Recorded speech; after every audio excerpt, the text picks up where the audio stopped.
You're listening to Civic Media. Stay up to date on the latest news and information for your local community and Wisconsin by signing up for our free email newsletter. Visit civicmedia.us/email to get started. This is your WLAK Daily News Roundup for Lake Air, 107.5 FM and 1260 AM in Amory. Civic Media News. I'm Terry Bell. Here's what Wisconsin needs to know. Unemployment in Wisconsin is down 2.5%. The State Department of Workforce Development says that's down from 3% in July. Joblessness went down in all 12 major population centers in Wisconsin since August, as well as since last year. Wisconsin school superintendent says budget-writing lawmakers should release $50 million to support literacy education.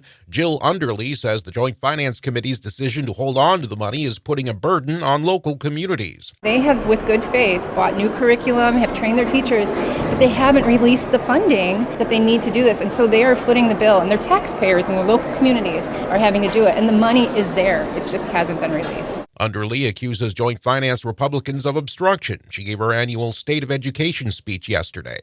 Pro-democracy groups are calling out the mayor of Wausau for moving an absentee ballot out of the public's reach Sunday. Nick Ramos heads the Wisconsin Democracy Campaign. He says it's as bad as a mayor going into a polling place and removing a tabulation machine. Stunts like this only sow seeds of doubt into the security of our elections. This makes people think that their vote does not count. The truth is that your vote matters in every single election. The Marathon County District Attorney is looking into whether Doug Diddy broke the law. A complaint has also been filed with the Wisconsin Elections Commission.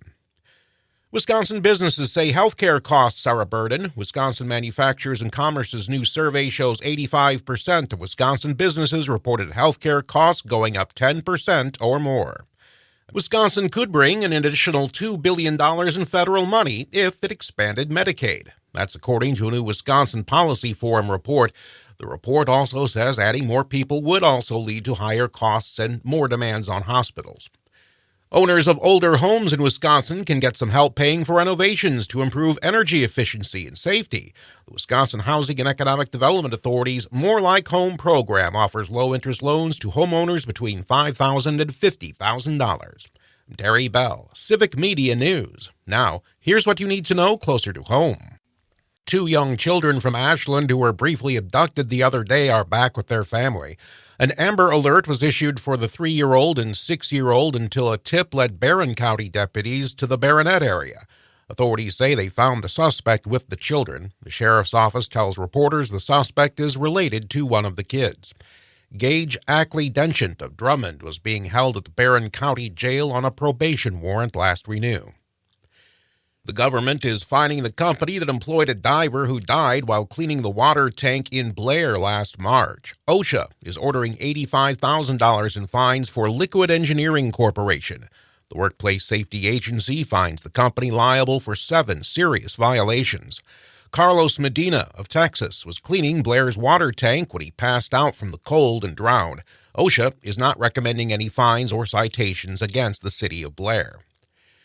The Small Business Administration is speaking with businesses around Duluth and Superior to let them know what future changes the Blotnick Bridge could bring. Small Business Administration officials say if local businesses struggle with delays or other risks, Washington may be able to help. Officials also say an extra 10 feet of clearance should allow almost any ship to come to the area. The Blotnick Bridge is a crucial corridor between the twin ports. The U.S. Justice Department is suing 2 Rusk County communities over their decision not to use electronic voting machines. Leaders in Thornapple and Lawrence Townships voted last year to stop using their electronic voting machines. Federal law requires at least 1 electronic voting machine at each polling place to accommodate voters with disabilities. Lawrence leaders have agreed to bring their electronic machine back, but leaders in Thornapple are fighting the suit. A warning about another scam. Chippewa County deputies say someone is contacting people telling them they've missed jury duty and will have to pay $5,000 to clear their records. The sheriff's office phone number is also being spoofed in the scam, which makes it hard for people to tell it's a scam. Deputies say don't give money or personal information to anyone who contacts you out of the blue. An art exhibit in Eau Claire aims to raise awareness about homelessness. It's called More Than Homeless, and it'll be on display at the L.E. Phillips Library in October and early November. Retired art teacher Dan Ingersoll volunteers at the Community Haven House Day Shelter. He says he was inspired to put on the exhibit after working with homeless people on art projects. Money raised will go to keep the shelter open longer hours in the cold weather months. I'm Terry Bell for James Kelly, and this is Civic Media News. A potential playoff preview begins tonight. Hi, I'm Jimmy Kuska with sports, filling in for Mike Clemens. The Brewers are locked into the NL's third seed and will play in next week's wildcard round. This weekend, one of their potential playoff opponents, the New York Mets, are in Milwaukee for a 3-game series. The playoffs begin Tuesday. A familiar face awaits on the opposing sideline this Sunday. Vikings running back Aaron Jones will play his first game against his former team. Packers head coach Matt LaFleur said there's still a lot of love for Jones in Green Bay. I think everybody in this building respects not only the football player, but more importantly, the person that he is. And like I said, there's a lot of love for him. We're going to have to hit the pause button for about a 3-hour window on Sunday, and then, pick it back up. The team has not announced whether Jordan Love will play after missing 2 weeks with an MCL sprain. Kickoff is at noon on Sunday. Wisconsin football is heading west today to take on USC tomorrow. Badgers head coach Luke Fickell said long trips present challenges, but doesn't expect it to be an issue on Saturday. Traveling to the West Coast means Friday morning is going to come really quick, and we got to get in here. The guys got to, get here and get ready to roll, and so that's different. But is it completely different? No. I mean, if you were going to the East Coast, it would still be early. It just maybe wouldn't be as early. The game at USC starts at 2:30 p.m. tomorrow. Wisconsin returns home next week to play Purdue at 11 a.m. Filling in for Mike Clemens, I'm Jimmy Kuska with Civic Media Sports. On your entertainment beat, I'm Pete Schwaba. What did Amazon acquiring MGM do for you and your viewing tendencies? Probably not a whole lot, but if you're a RoboCop fan, Variety has some good news.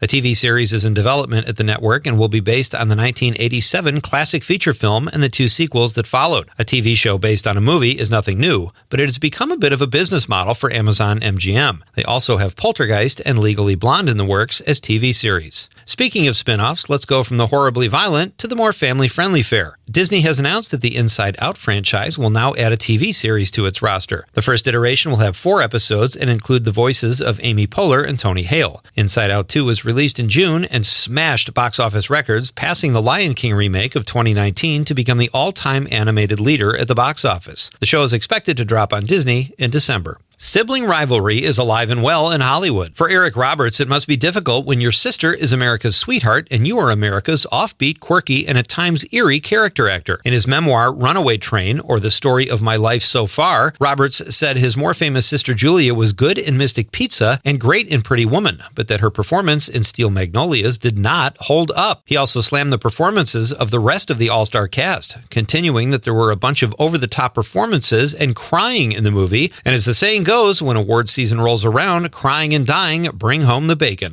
Must be nice to have a sibling that can retroactively critique your performances. The studios are digging deep for reboot material. Remember the 1980s film The Burbs that starred Tom Hanks and Corey Feldman? It's getting a reboot and a makeover and will star Keke Palmer. The show will air on Peacock and it will be produced by Seth MacFarlane's company. Here are a few options that hit the big screen. First up, it's the highly anticipated The Wild Robot. If you love movies about robots that get stranded on deserted islands, then The Wild Robot is your film. The story follows the adventures of Roz, a robot who has to endure harsh conditions after being stranded on the island and befriending a gosling. As you can imagine, it's a family-friendly film. The critics are raving about it. It's currently pulling a 98% on Rotten Tomatoes. Francis Ford Coppola's 40-year, $100 million project Megalopolis also hits the big screen in wide release this weekend, but to uneven reviews. The legendary director's passion project is pulling about a 50% on Rotten Tomatoes. And if it's graphic horror you're in the mood for, check out the Demi Moore film's The Substance. The film explores trying to make a better version of yourself by using, you guessed it, the substance. What could possibly go wrong? Let's go to the movies. For more showbiz fun, tune into Nightlight with me, Pete Schwaba, weeknights from 6 to 8 p.m. on the Civic Media Radio Network.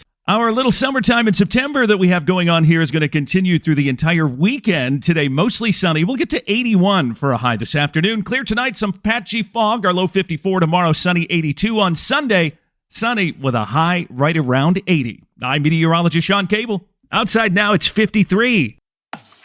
That's your WLAK Daily News Roundup from Civic Media. Subscribe to this podcast on Spotify, Apple, or wherever you find your podcasts. Find more news at lakeair.radio.